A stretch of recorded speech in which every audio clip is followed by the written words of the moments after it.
The war on Grais hadn't ended. It had just gone quiet. Across its frost-cracked surface, once proud cities stood as half-buried skeletons beneath ash storms and shrapnel fog. Every ridge and crater whispered names of the dead. The sky wasn't blue anymore. It hadn't been in months. It was a constant swirl of dark grey clouds and streaks of atmospheric burn. Cold, suffocating, bitter. And beneath the twisted carcass of a Zarnak dropship, pinned beneath a half-melted armor strut and 20 tons of broken metal, Rokar, designation Garm 216, lay motionless. Sensors offline, spine half-shattered, pulse a flickering echo. He was alive, barely, but not awake. Not until the air changed. Not until something warm moved through the cold. It started as a vibration. Then came the crunch of boots in snow. Then breath. Human breath. Max Doyle had never liked recon duty. Too quiet. Too heavy. Every step felt like a lie, like you were pretending the war was over just because the guns had stopped firing. It wasn't. He tightened the grip on his thermal cloak as the wind howled again, pushing icy grit against his cheek like tiny knives. His HUD blinked in low visibility mode, rendering the shattered ridge in ghostly outlines. "Come on," he muttered to no one. "They said there were heat spikes here." His voice echoed weirdly. On Grais, even sound felt reluctant. The signal had come 3 hours ago, barely a pulse. Something biological, possibly wounded, possibly dangerous, but possibly alive. And Max wasn't leaving anyone behind. Not anymore. He found the wreck half buried under a frozen hill, its hull twisted like a dead spider. Black scorch marks trailed the outer frame. Zanak ship. Max's fingers twitched near his weapon. Then his scanner beeped again. Faint. Inside the hull. "Great," he muttered. "Buried treasure."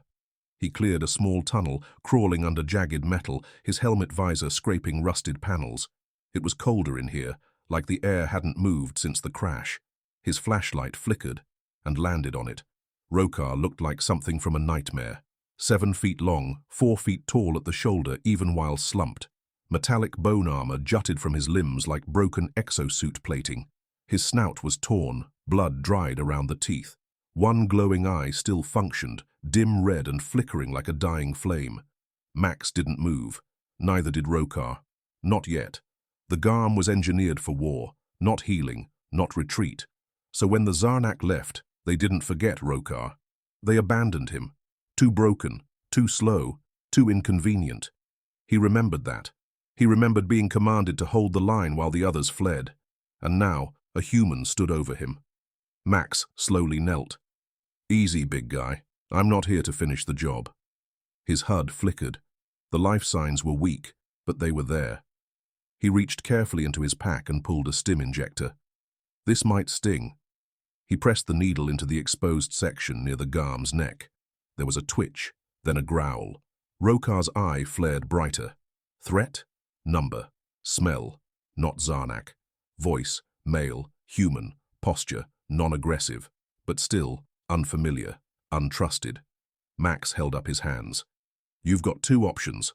Bite me, or let me dig you out. Frankly, I don't like the odds on either, but I'm betting you don't want to die under a scrap heap." The Garm said nothing. Max started digging. It took hours. He unfastened the broken struts, burned through fused plates with a portable arc cutter, and reinforced Rokar's twisted legs with temp braces made from leftover beam supports. All while the beast watched him, silently, suspiciously, alive. At sunset, though on Grais that meant less grey, Max finally sat back, sweating under his thermal layer, fingers blistered. "There," he groaned. "That's everything I can do without a medevac." Rokar didn't move. Then he growled, deep, low, like tectonic plates shifting. Max looked up. "Yeah? You got something to say?" Rokar lifted one massive paw. Crack. It slammed into the snow. Then the second. Then, groaning like metal under strain, he rose. Max took 3 steps back. The Garm towered over him now, like a biomechanical beast from Earth's darkest legends, tail twitching, armor flexing, one eye glowing. He sniffed. And then he sat. Max stared. Okay then." He laughed. Out loud. It startled even him. "You're not so bad." Rokar blinked once. Somewhere deep in that engineered brain, a neural thread fired. Phrase match, not so bad. Tone, approval. Conclusion, non-hostile, companion level. Rokar didn't know why he felt what he felt, but for the first time in weeks, he didn't feel like dying.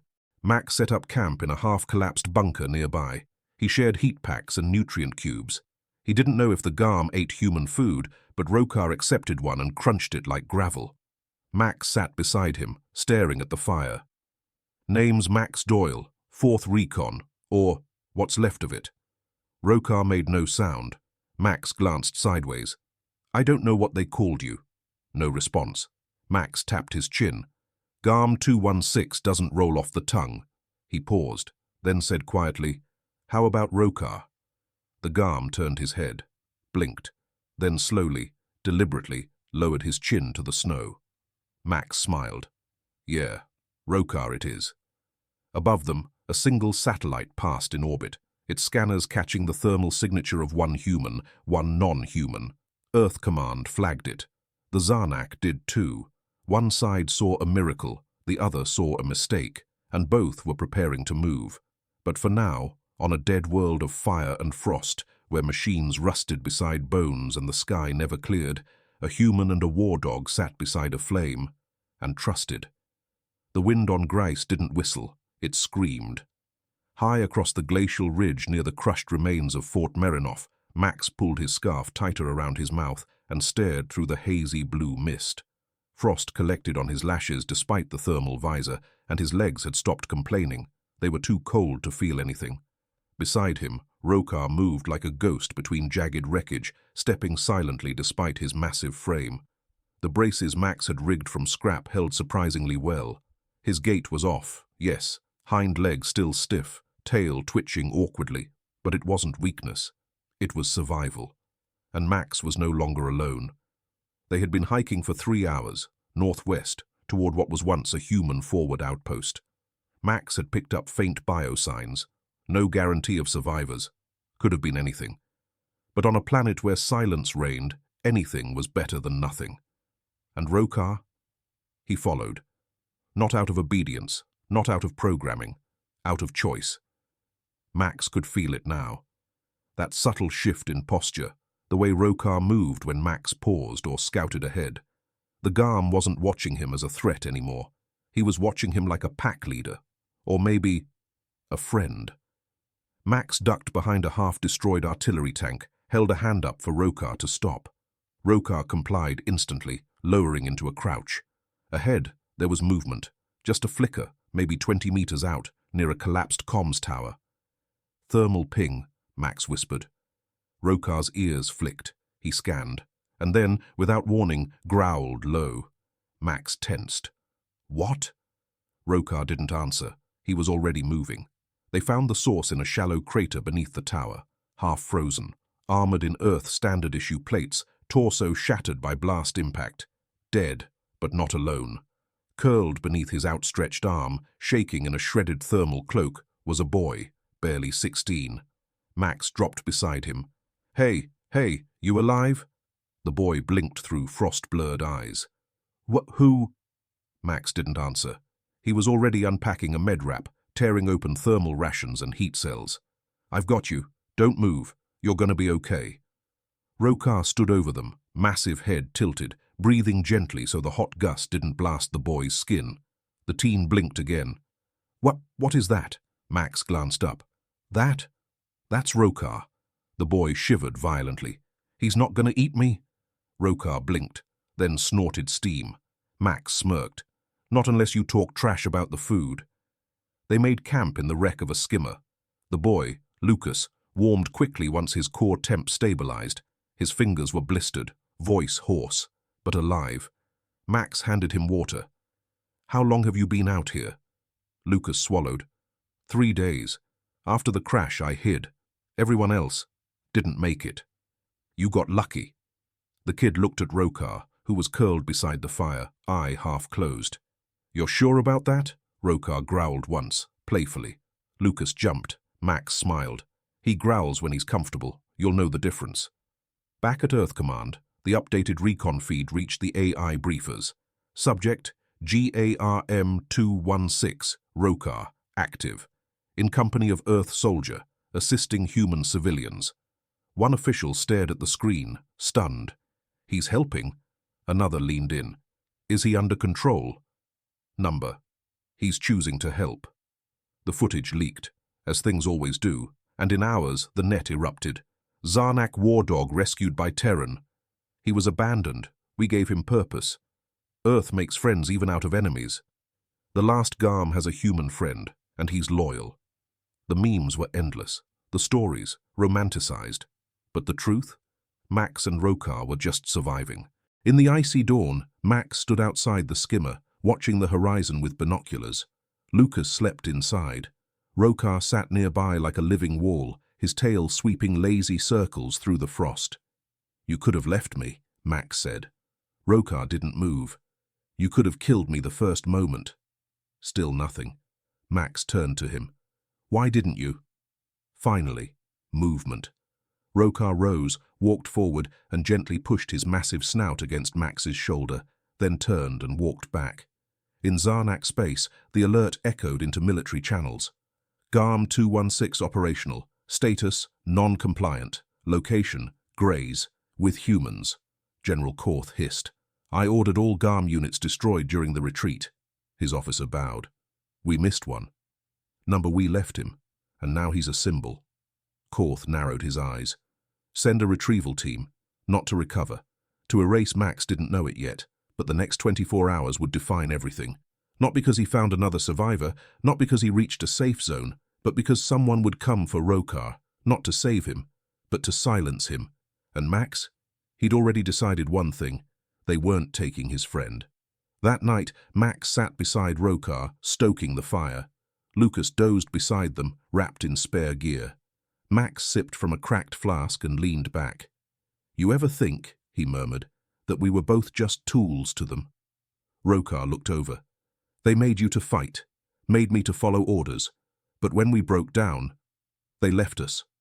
He reached out, resting his hand on Rokar's forearm. "They don't get to do that twice." Rokar didn't answer, but his breathing changed. Slower, deeper, like someone hearing words that finally made sense. The snow didn't fall on Grais. It stabbed. Tiny needle points of crystal slashing sideways across the barren plains, so cold they hissed when they hit metal. The half-buried ruins of the outpost shimmered in the dark like frost-covered bones. Max stood outside the makeshift bunker, visor down, pulse rifle slung over his shoulder, and one hand resting on the still warm curve of Rokar's plated flank. They'd been spotted. He didn't know how, but he knew what it meant. Zarnak weren't just coming to reclaim a soldier. They were coming to erase a mistake. Inside, Lucas sat cross-legged near the heater core, chewing what passed for a nutrient bar. "They'll send drones first, right?" he asked. Max nodded. "Scout pattern, silent entries, followed by the cleanup team. And us? We stay low." Lucas gestured toward the beast outside. "And him?" Max glanced back at Rokar, massive, motionless, except for the slow twitch of one tail spike tapping the frozen earth. "He'll handle the part we can't." Half a planet away, General Korth of the Zarnak Dominion monitored the strike team's progress. "Do not engage the humans unless necessary," he instructed coldly. "Primary target is Garm 216, code word, obsolescence." "Confirmed. Erase it." The drones arrived an hour later, tiny black flecks against the storm, moving in perfect silence, fast, sleek, and lined with quill pulse charges, enough to down a shuttle, let alone a war dog. But Max saw them first, and so did Rokar. The first drone broke low. Rokar's eye glowed like a sun in a storm. Then, impact. He leapt straight into the air like a missile made of bone and fury, catching the drone in mid-air and slamming it into the rock. The detonation flashed, brief but violent, and Rokar emerged from the smoke, fur scorched, armor gleaming. Max shouted, "2 more right side!" Rokar didn't need words. He moved before Max finished breathing. Inside the bunker, Lucas watched the display feed stutter and flicker as the external sensors overloaded from electromagnetic burst fields. "You said he was a protector," Lucas whispered. "But he's more than that, isn't he?" Max reloaded calmly. He's justice with claws. Out in the white, the real team came next. 5 Zarnak elites in silent boots, matte grey armor, moving with perfect synchronization. They formed a wedge formation, rifles tracking, heat masked, shielded. But Rokar wasn't tracking heat. He was tracking intent. He emerged from the blizzard like a nightmare sculpted in living metal, lips peeled back, low growl vibrating the air. The Zanak fired. Mistake. He spun low, tail sweeping like a hammer through the snow, knocking 2 of them flat. Plasma bolts glanced off his hide. A third went for Max, jerking back just as a knife dug into his arm. Max pulled the trigger twice. 1 alien fell. Rokar was already on the others.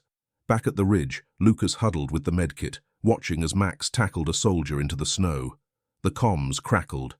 Garm 216 is not neutralized. Repeat, not. Then static. It ended in silence. Rokar stood still in the blood-stained snow, breathing heavily. Max limped to his side, shoulder burned, helmet cracked, but alive. They stared at each other. "Still think you're not worth saving?" Max asked. Rokar blinked, then gently nudged Max's wounded arm. Later, they burned the Zarnak bodies, not out of spite, out of necessity. This wasn't about vengeance, this was about survival and dignity. 2 hours after that, Earth Command received a distress ping, not from Max, not from Lucas, from Rokar. He had activated a human uplink by touch, somehow bypassing encryption. Not a message, just a signal, a summons. It said, survivors. Location, 48.2701 degrees north, 15.3043 degrees east, assistance required. The war room erupted. Wait, he sent it? That shouldn't be possible. Do we go in? A long pause. Then, yes, we go in, and we do not treat him like a tool. Back on Grais, Max sat beside the fire again, his jacket burned through at the shoulder. Lucas slept nearby, arms wrapped in a borrowed blanket. Rokar lay just beyond the light, awake, watching. The storm had quieted. "I heard what they called you," Max said softly. "Obsolescence." Rokar didn't move. Max leaned forward. "You're not obsolete. You're not forgotten. You're not a mistake."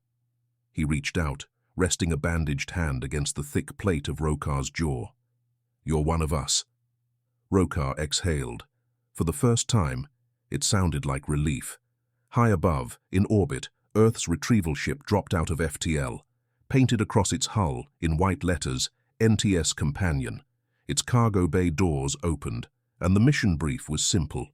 Bring them home, all of them. The NTS Companion cut through the dead grey skies of Grais like a promise in motion, low-flying, cloaked against residual orbital sensors and carrying the weight of a question no one wanted to ask out loud. What happens when something built to kill starts thinking for itself? The retrieval team touched down with care. 8 humans, each in reinforced exo-environmental suits, stepped from the warm belly of the dropship into Grace's killing cold.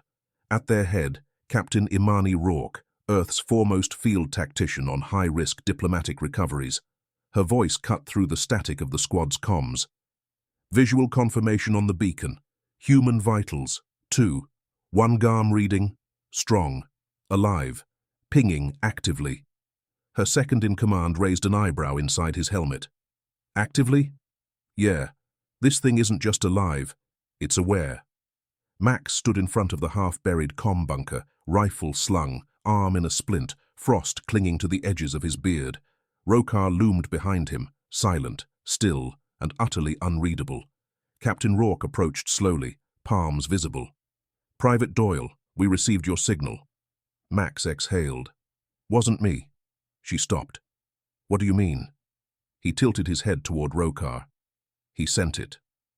Inside the dropship, medical staff treated Lucas with quiet awe.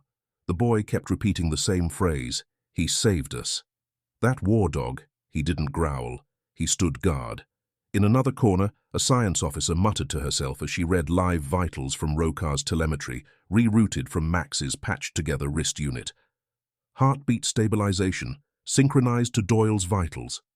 She stared. Is that even possible? Back on the snowfield, Rourke approached Rokar with practiced caution.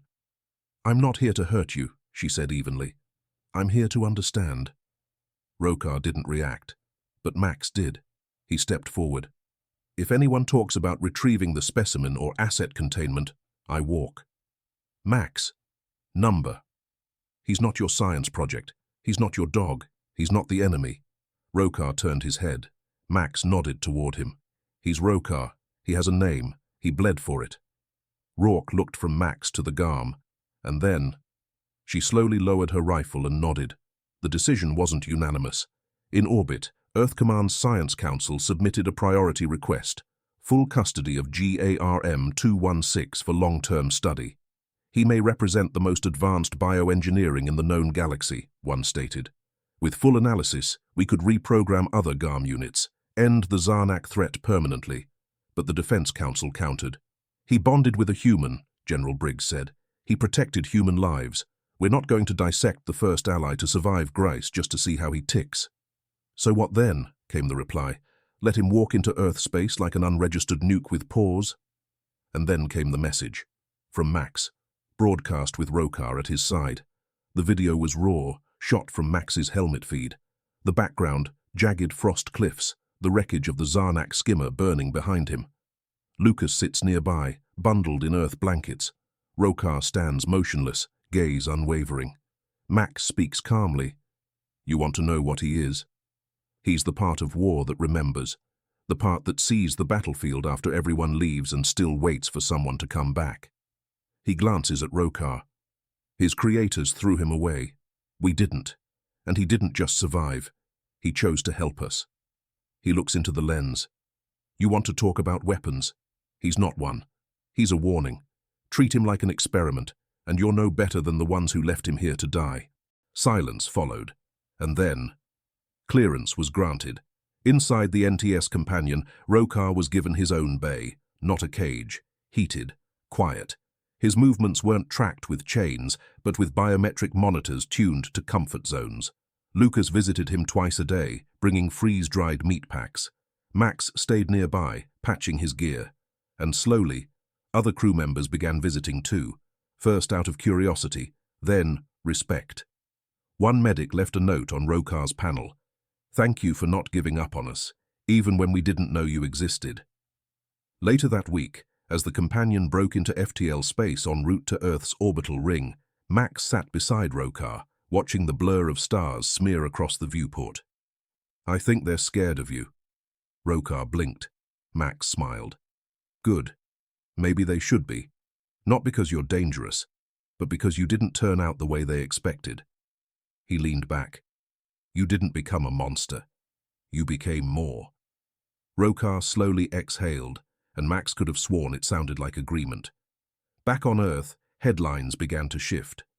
Garm bonds with human rescuer, calls of recognition intensify. From war dog to watcher, Earth debates, new allies' future. Zarnak's abandoned weapon now Earth's most feared protector. Some called him a miracle, others called him a threat. But one thing was becoming undeniable. He wasn't property anymore, and in the shadows of Zarnak space, the news traveled fast. Rokar had survived. The traitor beast was still alive. And worse, he was no longer a tool. He was inspiring others. Plans were drawn, new orders issued, and for the first time in Zarnak history, they feared one of their own. Earth was not ready for Rokar. When the NTS companion broke atmosphere, airspace over New Geneva cleared automatically. Civilian traffic rerouted, surveillance satellites pivoted. Thousands watched from rooftops and terminals. They had seen the footage, the war dog, the savior, the beast turned protector. But still, seeing him in person, that was something else entirely.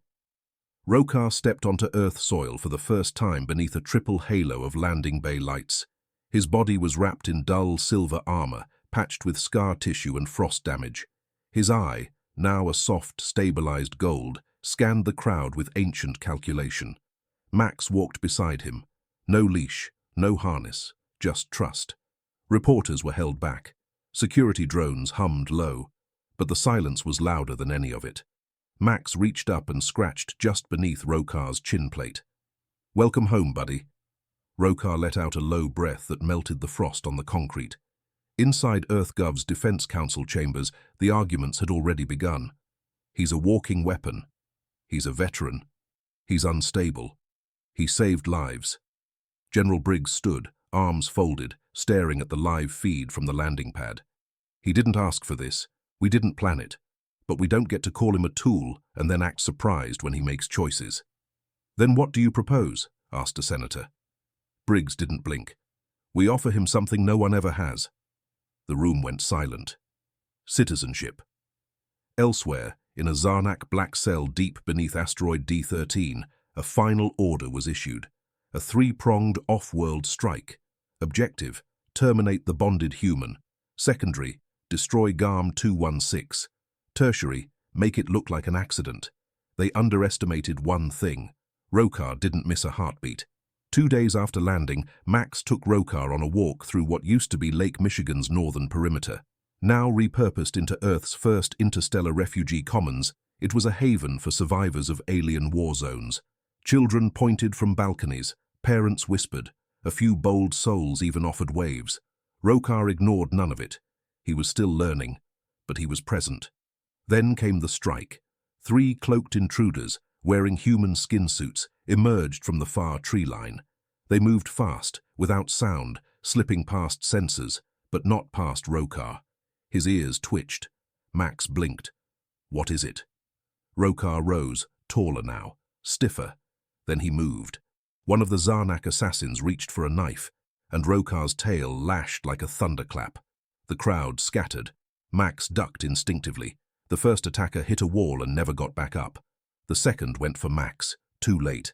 Rokar collided with him mid-leap, jaws clamping on the armored forearm, tearing through nanoweave like cloth. The third ran. Didn't get far. Rokar didn't kill him. He dragged him back to the authorities. Security cameras caught it all. Rokar shielding Max. Rokar pinning the assassin without killing. Rokar waiting for the police to arrive. And when they did, he stepped back and let them take over. The footage went viral, but not in fear, in awe. He protected civilians. He knew when to stop. He's not a pet. He's not a machine. He's something new. 3 days later, EarthGov made it official. They awarded Rokar honorary citizenship, with full defense recognition. He was issued a designation ID, but refused one thing, a rank, because he didn't serve a nation. He served people. Max stood beside him as the Chancellor handed over the certificate. Rokar sniffed it, looked at Max. Max grinned. It means you're one of us now. Rokar blinked slowly. Then, unexpectedly, he nudged Max in the chest with his snout. Gentle. Max froze, then laughed. You're welcome, big guy. A week later, on a mountain outside Vancouver, Rokar was assigned his new residence, a sprawling open sanctuary with reinforced housing and sky access. Max moved in with him, by choice, because trust, once earned, never dies. Lucas visited often. Sometimes, so did children.